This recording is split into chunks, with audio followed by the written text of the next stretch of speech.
Welcome to Light Church Kids. I'm Dean. Last week we started a series looking at the book of Mark, and we're learning that Jesus helps us to see the world in a new way. Our big idea this week is that Jesus helps us to see family in a new way. This week's Mother's Day, and our mums, they know all about us. I bet that your mum could tell some pretty funny and maybe some embarrassing stories about you. Our mums and the rest of our family, they're really there to look after us. They help us and they know us better than anyone else. And you might even have some other friends who aren't part of your family, but we're so close to them that they feel like our family.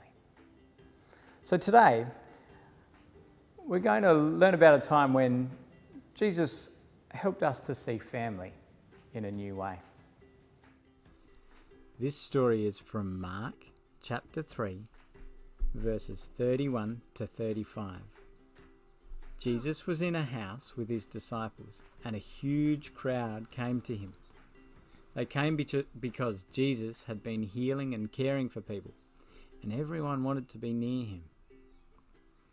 Jesus' family heard about this, and they thought Jesus was crazy because he was doing and saying things that the religious leaders weren't happy with.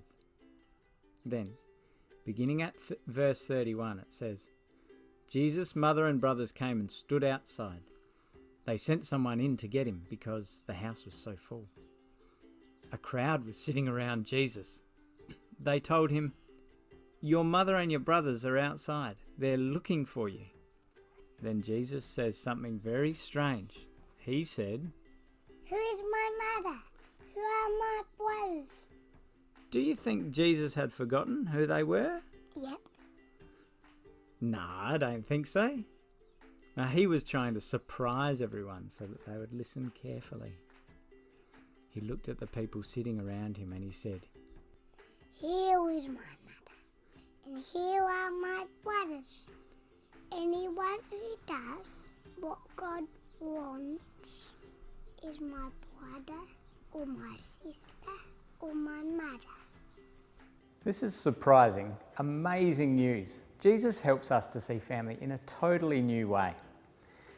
Everyone who follows and everyone who has ever followed Jesus is now our family. I've travelled overseas a couple of times, and I've travelled to other parts of Australia where people didn't even speak the same language as me. But when I met other followers of Jesus, they looked after me and they cared for me and they welcomed me into their family, because everyone who follows Jesus is part of one family. So we are never alone. It would be great today to sit down with someone in your family, maybe your mum, and have a look through some old photos and see if you can find photos of people at church or other people who you're close to, but they might not be your family, and they might not be people you've been able to see for a while. As you look through those photos, thank God for them. Thank God that Jesus helps us to see family in a new way.